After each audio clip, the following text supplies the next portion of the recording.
to episode 1 of Where Are They Now with Ottawa Junior Senators alumni. I'm your host and broadcaster, Davide Disipio. Today, we're joined with Royal Military College defenseman and former Ottawa Junior Senator from the 2018-2019 season, Noah Rowe. Noah, thanks for taking the time and welcome to the show. Oh, no, my pleasure. Thanks for having me. So let's dive right into it. You're in your second year at RMC. You played for the Junior Senators only for one season. It was a brief stint, but it was one that really stood out. And the Junior Senators carry the defending champions title into the 2020-2021 season yet again. But I don't want to steal the spotlight from you too much here, but I've already teed it up a bit, but where's life taking you post OJS? I'm in the military now. So I study at RMC at the military college. I'm an electrical engineer there, and I'm an assistant captain on the men's hockey team. We'll talk about being named an assistant captain later on, but let's go way back to your first season in junior. You actually played a call-up game with the Kenpo 73s, where you spent a majority of your CCHL career as a 15-year-old when you're in would have been midget, I would assume, now U18. But you ended up cracking the Ottawa West Golden Knights as a 16-year-old under Steve Sundin. What are some memories that come flowing back from playing at the Barbara Ann Scott Arena under Steve Sundin? Oh, there's a lot of memories that come back from there. If anyone's ever played junior B hockey, they kind of know where I came from. But I think just being around some guys that, my brother grew up playing with, like Matty Connolly and then Dave Kilray, like those guys. I was young. I didn't have much experience or anything, and these guys had been through it all. They're at the end of their careers. They had all the good stories. For that year, really, I mean, I think it was just the memories that really popped out were probably my first rookie party, I guess. First time I ever experienced anything like that. And we had a pretty solid team. I think we lost in like the conference finals or something against Stittsville. I don't quite remember, but yeah, no, that was a fun year of hockey for me. And really, when you think of the Ottawa West Golden Knights, you think of the rivalry with the Castleman Vikings. And it was actually when you were playing with Ottawa West is where that rivalry kind of ignited. That still carries on to this day. Have you heard or checked back on the rivalry between the two? And do you really feel like do you feel like that was the most competitive hockey that you ever played in? It was those games against Castleman, whether it was in your own barn or really that tough rink to play in in Castleman? It was definitely competitive hockey. I mean, I wasn't part of the crew that lost, I think, with like 17 seconds, or they tied it up with 17 seconds lost in the overtime the year before. So I didn't have too much emotions connected into that game. But, I mean, it was playoff hockey, right? So at the time, I would say it was probably the most intense hockey I'd experienced at the time, but obviously furthermore in my career junior, I played in some more intense playoff games. Was it tough as a 16-year-old, 17-year-old playing against a league that was heavily dominated by 20, 21-year-olds? By the end of it, I was actually, I kind of worked my way up pretty quickly in the lineup in my 16 year. I finished like a top 2, but at the start it was kind of tough. Just kind of getting used to, I was always a big, strong kid growing up, minor hockey, and then I get into this league where, all of a sudden I'm on the opposite end of the spectrum, and I'm a small, not to say weak, but scrawnier kid compared to these 22-year-old guys. So, I mean, it took a bit of time to get used to, I guess, but once I found it, I never really lost it. Now, you played with the Kenpo 73s following 2 years with the Ottawa West Golden Knights. So your first taste of junior A hockey full-time was in your 18-year-old season. And really that team was dominated by guys like Bobby Dow and Matt Tugnut, to name a couple of names. You're on the back end or John Beaton also was a rookie in that year. And you're on the back end with Jack York, who now plays with the Shawinigan Cataracts in the QMJHL. What was that experience like, making the jump from the CCHL 2 to the CCHL? I think I had a kind of a different jump, I guess. When I was 17, I made junior A, and then, a couple months in, I think I was getting scratched every 3 games for every game I played. So then Ron said, no, you're going to go back to junior B. So then I was like, okay. So I went back to junior B. Then, around March, they're like, okay, well, you're coming back. So then I was kind of like up and down, I guess. So I think that kind of helped my transition as to, breaking out that 18 year as a top 2 on that team. That really made it a lot easier, I guess, for me. Like, I had so much experience from, my first game as a 15-year-old to then playing some games at 16, then splitting season when I was 17. It just made it easier for me at 18. As far as playing with guys like Bobby and Matt, we had a really strong team that year, actually. Like, we had so many good hockey players that it made it pretty easy on my part. I always had decent wingers that were always open for a good outlet pass. I was fortunate enough to play with Quinn Wickers as my D partner. He's now at Mercyhurst. I think he's the captain there. But yeah, he was awesome, lights out to play with. I learned a lot from that guy. I got a ton of experience with a leader. Alex Rowe might be one of the best captains, if not the best captain I've ever played for in my life. Yeah, like I don't know, that was a good year for experience and, finding my way in junior A. Now you were traded from Kenpo, the only organization in the CCHL that you ever knew, to the Nepean Raiders. What was that transition process like? And was it time, I guess, for a change of scenery when you moved from Kenpo to Nepean? Yeah, my move from Kenpo to Nepean was I asked for my trade and they kind of said, okay, like they kind of knew where I was coming from. Basically, I had already gone through the tough times with Kempville and to like kind of establish my game across the league. And then we went for it that year before. So, we bulked up, and then Ron ended up telling the team to Jason York, who was great. I actually enjoyed playing for him. Then, a month in, he kind of said, like, "You're gonna get off the bench." He had other priorities to commit to, which is fine. So then we brought in new coaches, and basically everyone I had already known whole life at Kempville had already been left or, moved on to other things. So it wasn't too hard to leave. Obviously, it was hard leaving the volunteers, like the equipment volunteers and everyone who, basically worked in their off time to make my junior experience as best as possible. So that was the only. Yeah, the trade itself wasn't uncalled for, and it didn't really mean much to me. So now let's get into really probably the best year of your junior career was in your final year with the Ottawa Junior Senators, being traded from Nepean to OJS. How much did you benefit from playing under Martin Dagenet and the coaching staff there, and just reflect on that season as a whole now 2 seasons ago? Oh, I benefited quite a bit. I mean, Marty and Jamie and then Cush and Garzi, the assistant coaches, were just great. They're great to me as well. Like, they're always working on, personal things that, we needed as a team. As far as team wise, they're great coaches. They made it fun. I think Marty understood what junior hockey was to a certain extent, as well as, has to be all business. So practices were always fun to participate in, play. And then, the year before I played on 2 pretty bad teams. So I kind of forgot what it was like to win. So that was definitely made every Saturday night and Wednesday night home game that much more fun to show up to the rink when you knew you had a strong chance at winning. So let's go into the playoff run. You win in 5 games against Canada. You win in 4 against Brockville, and then you move on to the championship against the Carleton Place Canadians. Now, we spoke earlier about your junior B hockey. Was that some of the most competitive stuff you ever played in? How was that playoff ride for you?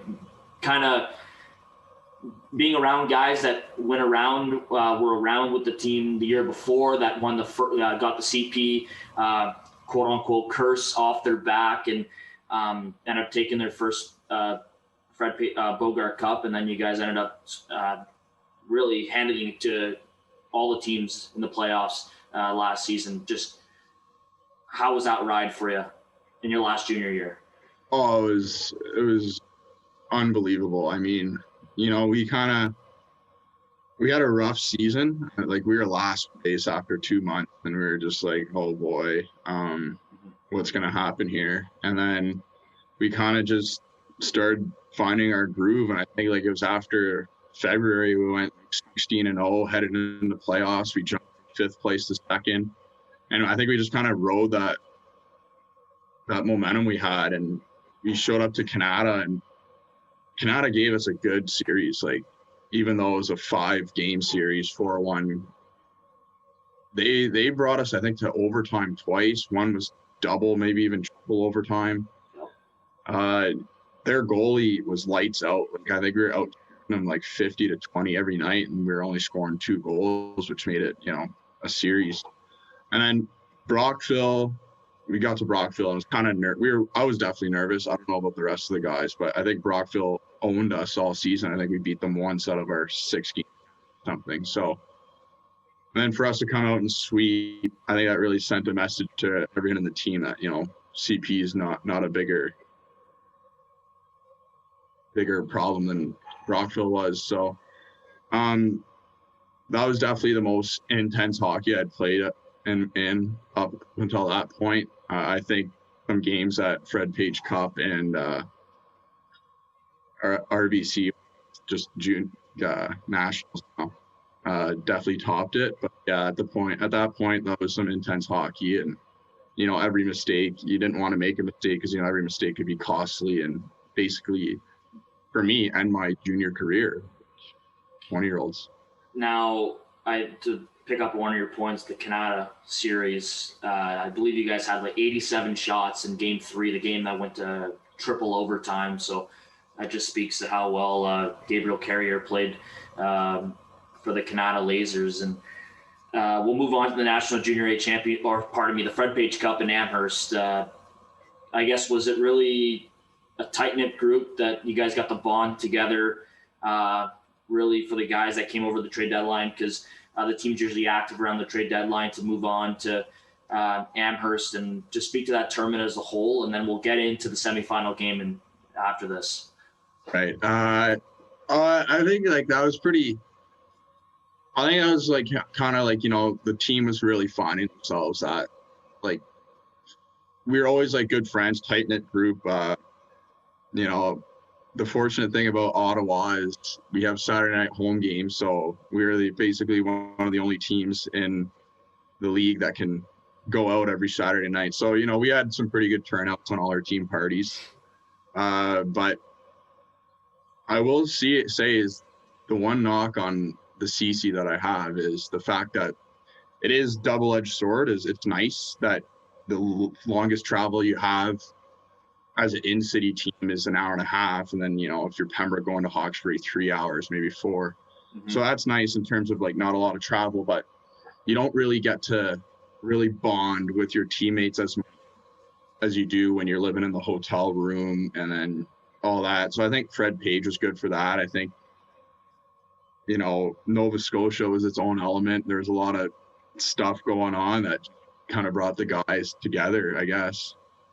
Now, you guys went into the semifinals against the host Amherst Ramblers, and in a tie game with less than a second to go, you took a pass in the slot, I believe, from Jeff Dempster, and you had a buzzer beater to send Ottawa, or to send OJS to the Fred Page Cup finals. What were the emotions and the weight from the official word from the officials, and were you public enemy number one after going into that finals after that? So I don't know. There's a few things to note on that. That goal was just pure luck. I mean, I think Jeff took the shot in the slot. That was a pretty good shot, and the goalie saved it. And their D-man, like, just rimmed it out because he's like 5 seconds left. What's going to happen? It hits a stanchion and comes right onto my stick, and I'm not even facing the net. I just spun around and shot it. But I saw it go in, and then the buzzer went. So like immediately, and I saw the ref call a goal. So I was pretty pumped. I wasn't too worried about the ref calling it off. The only thing that was in the back of my mind was I thought the whole tournament we had hometown refs that were giving it, like, that semifinal game they scored with, like, the net was off, and there's a bunch of other things that I didn't like about the refing that whole week, actually. But I wasn't too worried about it not going off. In terms of, what that goal meant, I was pretty fortunate. Well, so I got suspended in game 2. So my parents drove from Ottawa to Amherst, which was probably around a 10-hour drive, and they missed game 1, where I think I won first star at that game. I had a goal or something. And so they missed that game, and then they show up for game 2, and I get suspended. And, they're like, I didn't know how many games I was going to get, but there was a good chance they just drove up for nothing. So I felt pretty bad about it. And I actually felt awful about it that my parents drove 10 hours just to not watch me play. And then I came back in the semis and I scored that goal. So I was, like, not only ecstatic for the team, but I was also happy that, my parents' trip was worthwhile after all. But in terms of public enemy number 1, no, I can't take that. Darcy Walsh owned that title, and I think he embraced it. I think he liked being public enemy number 1, to be honest. He was giving it to the crowd between whistles after the game. He got coffee thrown at him. I don't know. Like, he was I can't take public enemy number 1 from him.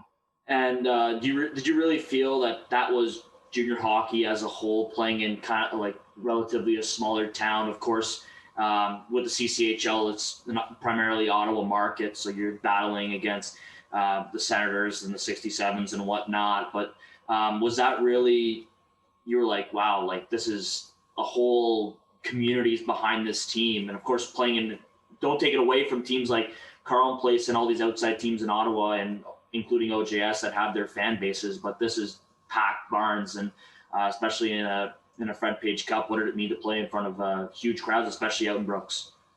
Yeah, no, definitely. I think that was probably the most crowded rink I've ever played in. Pembroke does a pretty good job at filling it, but so does CP. But Pembroke only gets 1,000, if that, today. I think it's gone down since when I first got in.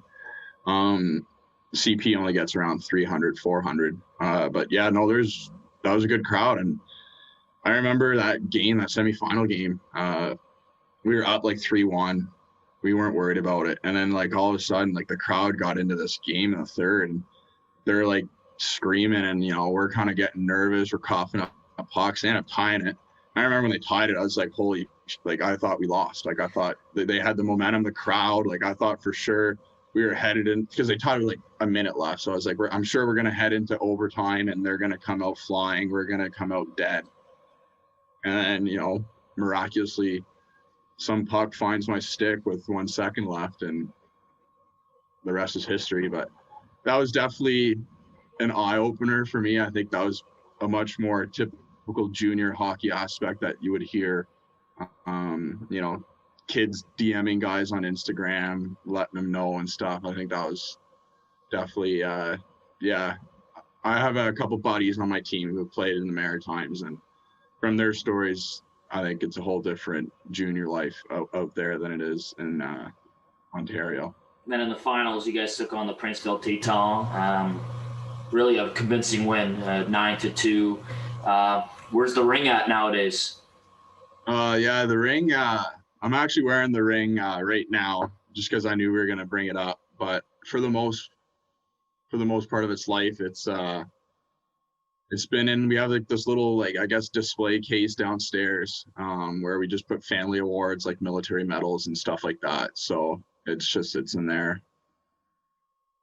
Bring up the National Junior A Championships, of course, losing in the semifinals, the eventually national champion Brooks Bandits.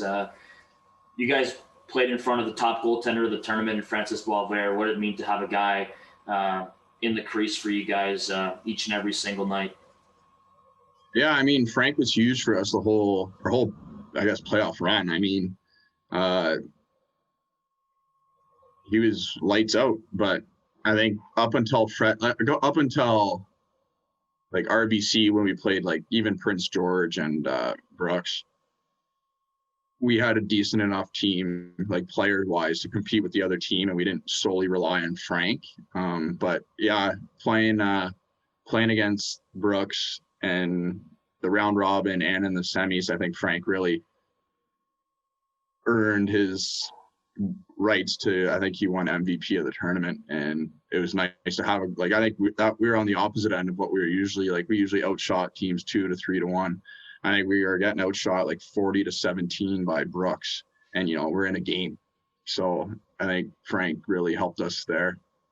How tough was it for the group of guys to see guys go down to injuries? Because you guys had to bring guys up from Ottawa that were playing Junior B, and ended up carrying guys like Thomas Friel and Brendan Bays and Alex Rositas through the Fred Page Cup and into the National Junior A Championships. How tough was it to see guys go in and out of the lineup, and including regular guys as well? We definitely had injury trouble, but that's expected with any long playoff run. So, I mean, definitely you're kind of nervous when you saw one of your top end guys get hurt, and yeah, you're gonna have to sit out this game, and you're like, okay, like we only have 4 or 5 games left. Like, every game counts. The APs all came in and did a pretty good job for, APs. So Friel definitely made it easier. You weren't too nervous when Friel was on the ice.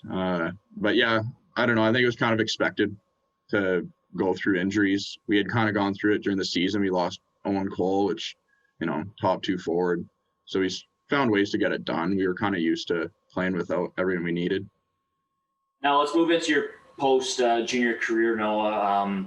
You committed to RMC following the season. What all led up to that commitment, and what made you want to pursue a career in the Canadian military? My dad's in the military, so I had a pretty good childhood growing up, so I knew all the benefits of what the military has to offer. That was pretty well it. I mean, I hadn't really been contacted by the coach. I kind of just said, yeah, like I applied. And then once I got in, I kind of gave him a call. I'd be like, hey, like I'm thinking of coming, like, do you have room on your team for me? And he said, yeah, of course. So, yeah, I think mainly my dad, he didn't force it on me. He was okay with whatever I ended up choosing. But I think, yeah, just growing up with my dad, someone that I admired, looked up to, saw all the benefits I grew up with, so it's kind of a no-brainer for me. Now you led now speaking of the hockey side of things in your university career, you led your blue line in points in your first season, even took home the Hutton Trophy as top first-year cadet. What did all those honors mean to you and settling into U Sports hockey? It's always nice to be recognized by your peers in the college. So winning that award was pretty cool. I was a little disappointed I didn't get any OUA recognition, but that made it bittersweet, I guess. It made up for it a bit. As far as, leading my team in points on the back end, that's personal stats are always, yeah, it's always nice to make sure that you're producing the way you like, but that's not really why I play. I mean, it meant more to me to, be the first team in 20 years to beat Army West Point, and then be the first team in 18 years to make the playoffs. Just team success, things like that. Yeah. Now we've spoken to rivalries over your junior career that you've been experienced in, and crowd sizes. Is one of the cooler experiences that you've encountered through your first year in U Sports hockey, the Queens and RMC battles? Yeah, definitely. Every time we play Queens, it's going to be a good crowd. I think we played them 3 times this year. First time at home, I think it was like a soldier on charity. So we had a pretty good crowd there too. Then obviously the Carr Harris Cup. playing in front of a almost packed K-Rock Center. Yeah, it was definitely very cool. It's the first time I played in a game where there's people that were cheering for me that weren't family or family of my teammates. So that was interesting. But I think the craziest game, most packed game I ever played in was semifinals of the Nationals. I think that was like a packed rink. I think there had to be at least 10,000 people there. I remember going out for warm up and I looked at the 50-50 and it said jackpot was at $15,000. I was like, what's going on? I was kind of confused. But yeah, no, Car Harris Cup and Army West Point games, they're always fun games to play in. So now moving into this season, unfortunately, there's no winter sports in youth sports, so that puts hockey on the back nine for at least the time being. So you had, I guess, now the last 8.5, 9 months off from any university activity. How did you get up to speed, or what did you work on most in your game? Did you focus more on academics? What was it over this past 9 months that you focused on? During the summer, just stay in shape, same old stuff, get faster, get stronger. So I was working out. Ice didn't really go in until, July, I guess. So didn't really get on the ice too much. And then, so I kind of just kept up to date with working out and staying in shape. Then around August time, I started skating a bit more. I only skate around once a week. I've been skating once a week consistently with some local guys. I've definitely focused a lot more on academics. Online school isn't the easiest. There's a lot less help from teachers and stuff like that. So that takes up quite a bit of time. But yeah, I don't know, just trying to stay well-rounded. Now, seeing workout videos online through Instagram and Twitter and whatnot, your workout group seems to be former junior Senator Jeff Dempster and the Sam Bitton of the Sarnia Sting and Will Bitton of the Iowa Wild, former OHLer. How long has that relationship gone back to, and how much do you guys push each other to get better both on and off the ice? Oh, yeah. So that relationship goes way back. Grade 7 is when we all started. We all went to the same high school, and that's kind of where we all became good friends. Our high school was a sports school. So instead of gym class, we had hockey every morning. So we just kind of started playing us together. And after high school, me and Jeff were still playing junior A, and Will was in the O and then the A, and his little brother was also in the O. So, just close guys hang out with that, competitive enough to play hockey with. And then, this summer we had our weekly Saturday morning workouts, just to earn the weekend, I guess. And yeah, it's been going on for a long time, and it is beneficial. I find it beneficial to me as a defenseman, especially with a guy like Will. Taking one-on-ones with that guy definitely translate a lot easier to taking one-on-ones with guys I play with. So, yeah. And we brought up the ring earlier on, but I wanted to bring up this last one, a couple more for you here, Noah. For sure. You came on to center ice, donning your full military uniform at the home opener last year. And what did it mean to you to see some of your old teammates and get your championship ring from, I believe, the first captain in OJS history? Yeah, I mean, it was pretty cool. It was a pretty cool experience. I was in what we call like an indoctrination. So like I was in live training, and I wasn't supposed to leave, and I didn't really think I was going to be allowed to leave to come to the ring ceremony. So then I didn't really expect anything out of it. So I kind of thought I was going to miss it. And then a couple people, put in a request to see if I can go for me, and they approved it. So it was pretty neat. I got to leave for the day to go and hang out with all my old buddies, and then, get my ring. It was pretty cool. It was a pretty cool experience for me. Hadn't seen them all in a while.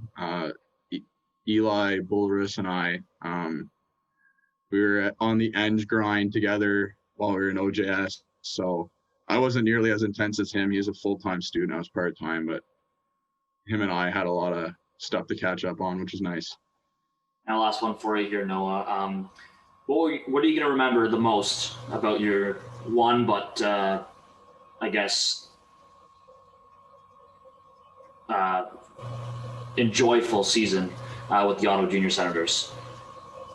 Oh, I think everything about it. I mean, it was a great team to play for. I liked all the guys. It was, yeah, there's just so many things happened that, I'll probably remember and cherish for the rest of my life. If I had to put my finger on one thing, I'd have to say the Nationals. That was an experience of no other.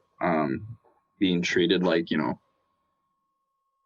like the way Hockey Canada treats their athletes it was pretty cool. I mean, my roommate was Darcy, so that was pretty fun.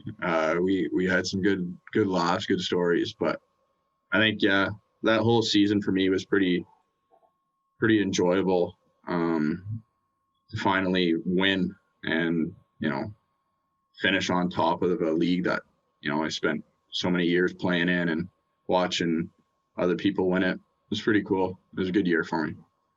All right, Noah, thank you so much for taking the time. And yeah, no, thanks for having me. Best of luck going forward in your youth sports and military career, and thanks for your service. Yeah, thank you very much. Have a good one. You too.